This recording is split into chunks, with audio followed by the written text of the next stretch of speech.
Hello everyone, जय श्री राधे। चलिए आज का क्लास स्टार्ट करते हैं। 1.3 का जिसमें सिद्ध करना है √2, √3, √5 अपरिमेय संख्या है। चलिए देखते हैं उदाहरण से। क्वेश्चन है हमारा, सिद्ध करें √2 एक अपरिमेय संख्या है। जब अपरिमेय संख्या सिद्ध करना होता है तो ठीक इसका अपोजिट पहले हम मानते हैं कि √2 एक परिमेय संख्या है। चलिए देखते हैं। माना कि √2 एक परिमेय संख्या है। जब परिमेय संख्या माना जाता है तो परिमेय संख्या की परिभाषा क्या है कि ऐसी संख्या जिसे p बटा q के रूप में लिखा जा सके। तो हम यहाँ पर क्या लिखेंगे, √2 बराबर p बटा में q, क्योंकि √2 को माने हैं क्या हम, परिमेय संख्या, जहां p और q पूर्णांक हैं तथा q नॉट इक्वल टू 0। ठीक है। अब यहाँ पर क्रॉस मल्टीप्लिकेशन से करते हैं, यानी गुना √2q बराबर p। इसको हम समीकरण 1 लेते हैं। ठीक है। दोनों ओर वर्ग करने पर इसको जब √2q का स्क्वायर करते हैं फिर p का स्क्वायर यहाँ पर लिख देंगे, दोनों ओर वर्ग करने पर। ठीक है। तो यहाँ क्या हो जाएगा, जब वर्ग करेंगे तो 2q स्क्वायर बराबर p स्क्वायर। अब यहाँ पर क्या लिखेंगे हम कि p स्क्वायर 2 से विभाज्य है। जब p स्क्वायर 2 से विभाज्य है इसलिए p भी 2 से विभाज्य होगा। इसको हम समीकरण 2 मान लेते हैं। अब ध्यान दीजिए, p बराबर हम 2m, यानी जिसको सिद्ध करना होता है मतलब उसी 2 से, जिसे 2 से विभाज्य है तो 2m ही हम p बराबर मानेंगे। p बराबर 2m समीकरण 2 में रखने पर रखते हैं हम 2q स्क्वायर बराबर p का वैल्यू कितना लेना है, 2m का स्क्वायर, यानी 2q स्क्वायर बराबर 4m स्क्वायर। 2 से 2 बार में कैंसिल हो गया, यानी q स्क्वायर बराबर 2m स्क्वायर। अब यहाँ क्या लिखेंगे कि q स्क्वायर 2 से विभाज्य है। ठीक है। तो यहाँ देख लेते हैं यहां से, अतः q भी 2 से विभाज्य होगा। अब देखिए, परिमेय संख्या जब मान लिए हैं तो इसका इन दोनों का HCF यानी मासा 1 होना चाहिए, यानी इन दोनों में एक के अलावा और कोई उभयनिष्ठ गुणनखंड नहीं होना चाहिए। लेकिन यहाँ देखिए, P और Q में 2 उभयनिष्ठ गुणनखंड मिल जाता है। यहाँ लिखा गया चूंकि P और Q में एक के अलावा भी उभयनिष्ठ गुणनखंड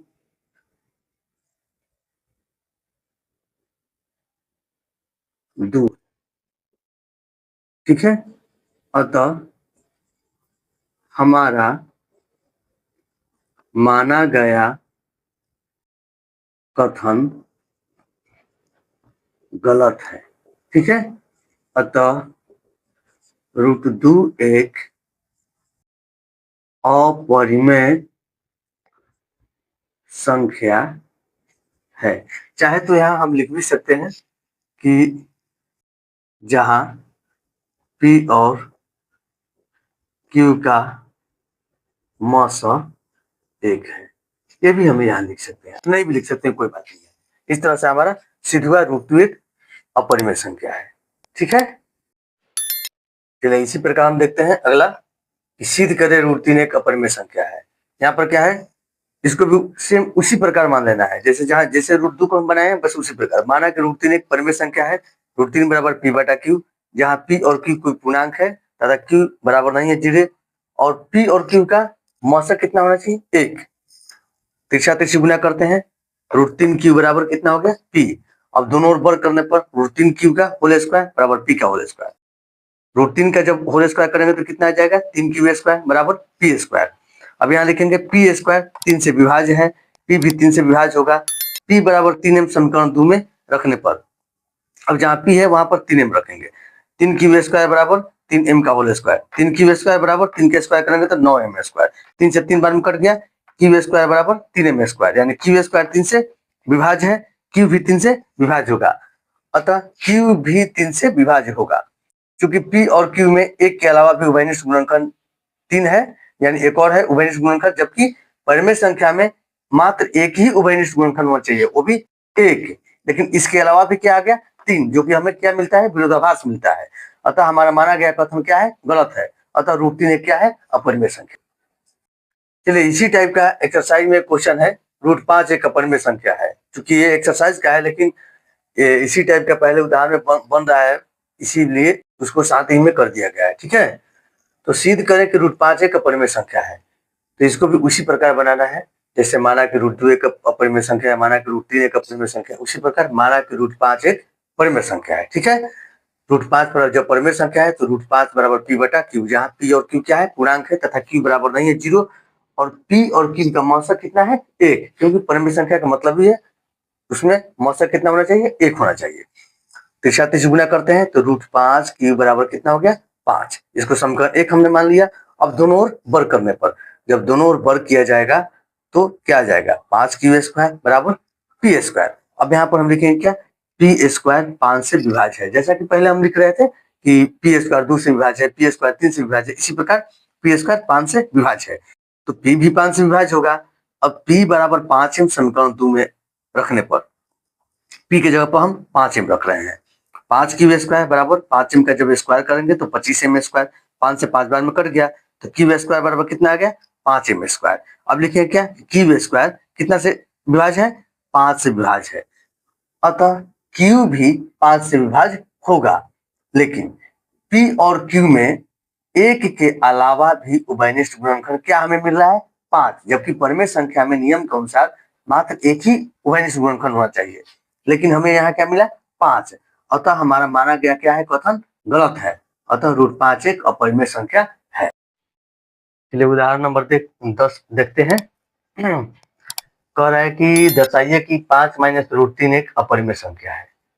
सिर्फ इसी प्रकार जैसे पहले बना है उसी के अनुसार इसको भी मानना है अपोजिट में, कि माना कि 5 - √3 एक परिमेय संख्या है। चलिए हम सॉल्यूशन इसका देखते हैं।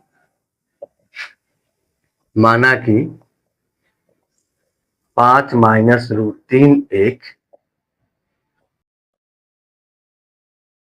परिमेय संख्या, ठीक है, इसलिए क्या लिख सकते हैं हम 5 - √3 बराबर p/q, यहां पर लिख देंगे, जहां p और q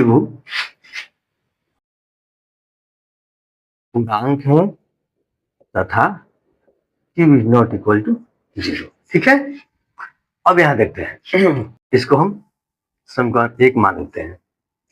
अब इसको हम क्या लिख सकते हैं, देखिए 5, ये चूंकि परिमेय संख्या है ये भी परिमेय संख्या है, तो परिमेय और परिमेय को एक साथ रखते हैं, 5 - p/q बराबर क्या हो गया √3।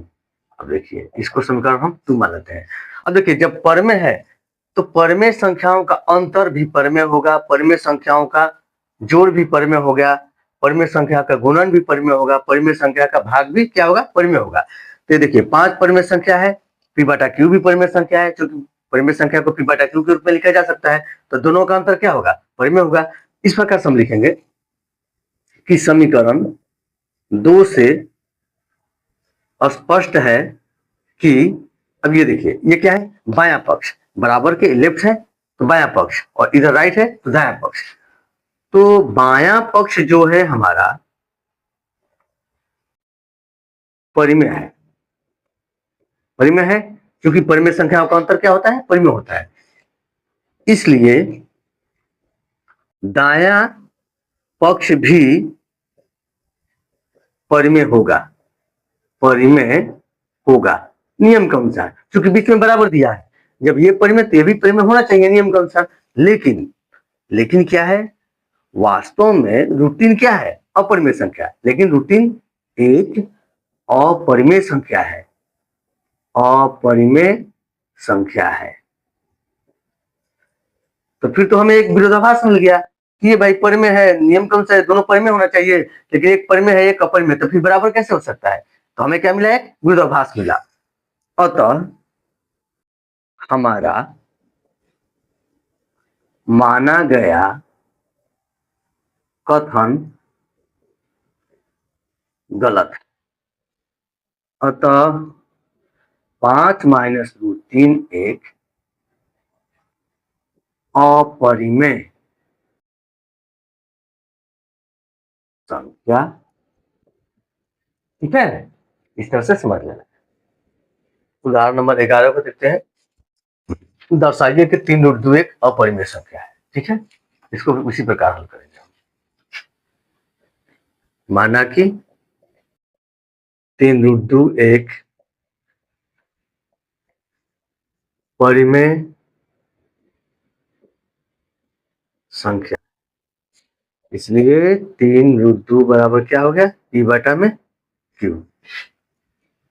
हम करेक्ट मान लेते हैं, जहां पी और क्यू दो पूर्णांक है तथा q is not equal to 0, ठीक है। अब देखिए, ये परिमेय हो गया, ये भी परिमेय, क्योंकि इसको परिमेय ही मानकर हम किए हैं। तो देखिए, दोनों यहां नहीं लिखते हैं, बगल में लिख दिया जाएगा, बटा में 3, पी बटा में 3, यहाँ पर बगल में लिख देते हैं। यहाँ पर समीकरण, जिसको हम क्या भी नहीं समीकरण बनेंगे, यहाँ पर लिख देते हैं दोनों ओर 3 से भाग देने पर। देखिए, ये 3 कट गया, ये क्या हुआ, √2 पी बटा में 3 की। अब इसको हम समीकरण मान लेते हैं 2। और देखिए, ये हमारा क्या हुआ, परिमेय। अब यहाँ लिखेंगे हम कि समीकरण 2 से स्पष्ट है कि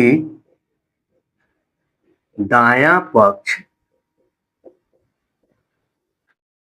परिमेय है। दायां पक्ष परिमेय है, बराबर का साइन है, इसका मतलब बायां पक्ष भी क्या होना चाहिए, नियम के अनुसार परिमेय। इसलिए बायां पक्ष भी परिमेय होगा, लेकिन वास्तव में क्या है, √2 एक अपरिमेय संख्या है, अपरिमेय संख्या है। तो हमें विरोधाभास मिल गया, क्योंकि ये परिमेय है, ये अपरिमेय है, लेकिन नियम के अनुसार दोनों परिमेय होना चाहिए। तो √2 क्या है, अपरिमेय संख्या है। अतः हमारा माना गया कथन गलत, ठीक है। अतः 3√2 अपरिमेय संख्या, ठीक है। ये एक्सरसाइज का सेकंड नंबर क्वेश्चन, क्योंकि फर्स्ट नंबर क्वेश्चन है √5 एक अपरिमेय संख्या, जिसको हमने पहले ही सिद्ध कर दिए हैं। तो एक्सरसाइज का सेकंड नंबर क्वेश्चन देते हैं, सिद्ध करें 3 + 2√5 एक अपरिमेय संख्या है, ठीक है। तो इसको सॉल्व करते हैं। माना कि 3 + 2√5 एक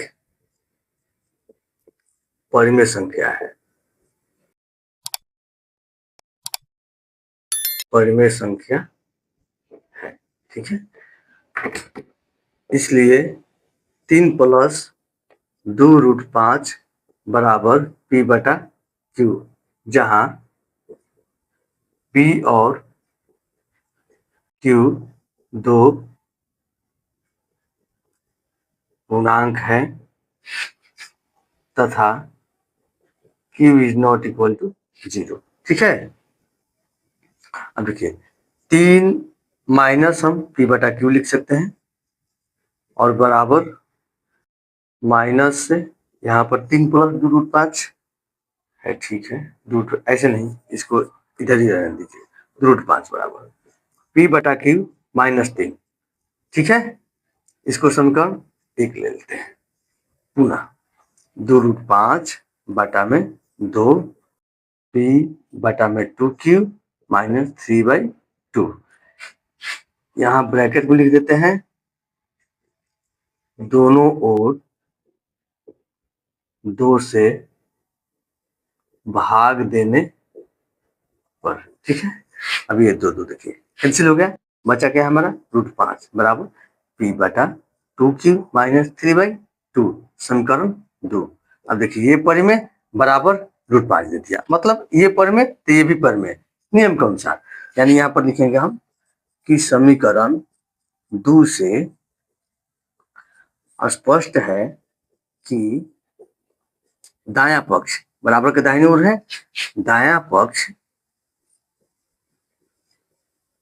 परिमेय है, इसलिए बायां पक्ष भी परिमेय होगा नियम के अनुसार, परिमेय होगा। लेकिन वास्तव में √5 क्या है, अपरिमेय संख्या है, लेकिन √5 अपरिमेय संख्या है, अपरिमेय संख्या है। अतः हमारा माना गया कथन गलत है। अतः 3 प्लस 2√5 एक अपरिमेय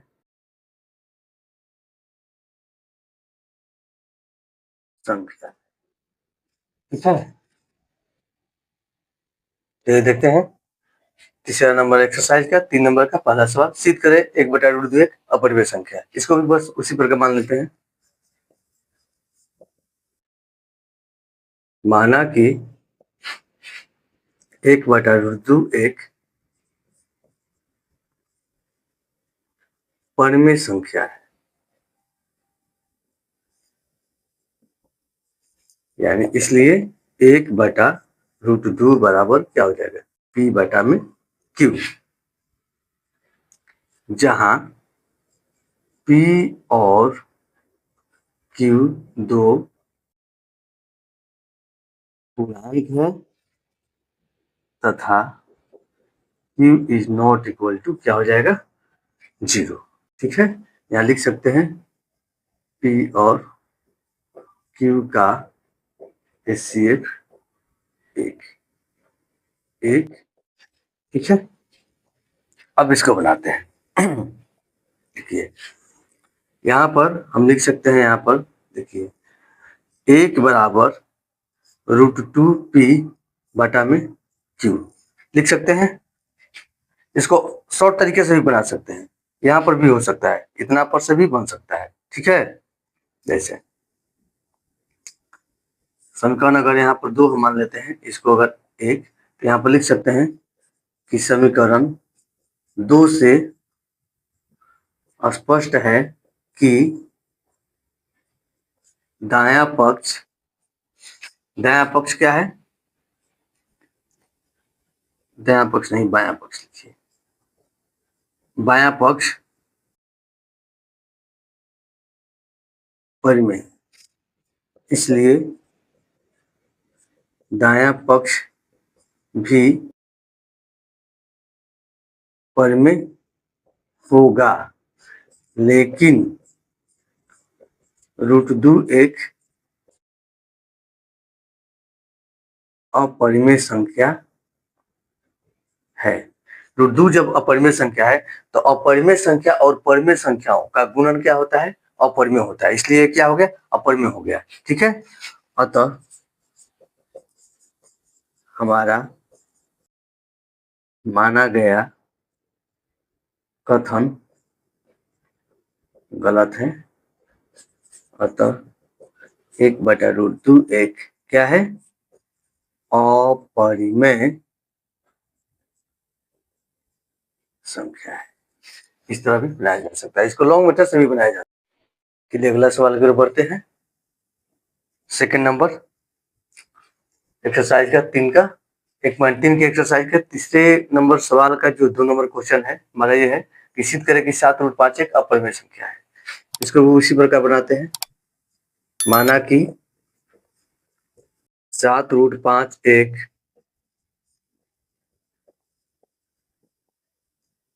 परिमेय संख्या है। ठीक है, इसलिए 7√5 बराबर क्या ले लेंगे हम, P/Q, जहां P और Q पूर्णांक है तथा Q is not equal to 0। ठीक है, देखिए यहाँ पर दोनों ओर हम 7 से भाग देंगे, इसको समीकरण एक, इसको समीकरण हम क्या ले लेंगे, अभी रुक जाइए, अभी नहीं तोड़ना है। घटाने के बाद यहाँ लिख देते हैं दोनों ओर 7 से भाग देने पर 7 कैंसिल, √5 बराबर P/7। समीकरण क्या हो गया, 2। अब लिख देंगे हम समीकरण 2 से स्पष्ट है कि दायां पक्ष परिमेय है, इसलिए बायां पक्ष भी परिमेय होगा, लेकिन √5 एक अपरिमेय संख्या है, अतः माना गया कथन गलत है। अतः 7√5 एक अपरिमेय संख्या। ठीक है, चलिए आगे बढ़ते हैं लास्ट सवाल की ओर। सिद्ध करें कि 6 + √2 एक अपरिमेय संख्या है। इसको उसी प्रकार हल करते हैं। माना कि 6 + √2 एक परिमेय संख्या है, परिमेय संख्या। ठीक है, तो जब परिमेय संख्या मानते हैं तो 6 + √2 बराबर क्या देंगे आप, P/Q। यहां लिख देंगे जहां P और Q दो पूर्णांक हैं तथा Q is not equal to 0। ठीक है, अब यहाँ पे क्या लिख सकते हैं, √2 बराबर P/Q माइनस 6। इसको समीकरण 1 और इसको समीकरण क्या मानते हैं, 2। अब देखिए ये क्या हुआ, परिमेय, ये भी होना चाहिए परिमेय। अब यहाँ पर लिख देंगे, क्योंकि हम जानते हैं परिमेय संख्याओं का अंतर क्या होता है, परिमेय संख्या होता है। समीकरण 2 से स्पष्ट है कि दायां पक्ष बराबर के उस ओर को दायां पक्ष बोलते हैं। दायां पक्ष क्या है, परिमेय है, इसलिए नियम के अनुसार बायां पक्ष भी क्या होना चाहिए, परिमेय। बायां पक्ष भी परिमेय होगा, लेकिन वास्तव में √2 परिमेय है नहीं है, क्या है, अपरिमेय संख्या है। यही हम लिखेंगे, लेकिन √2 एक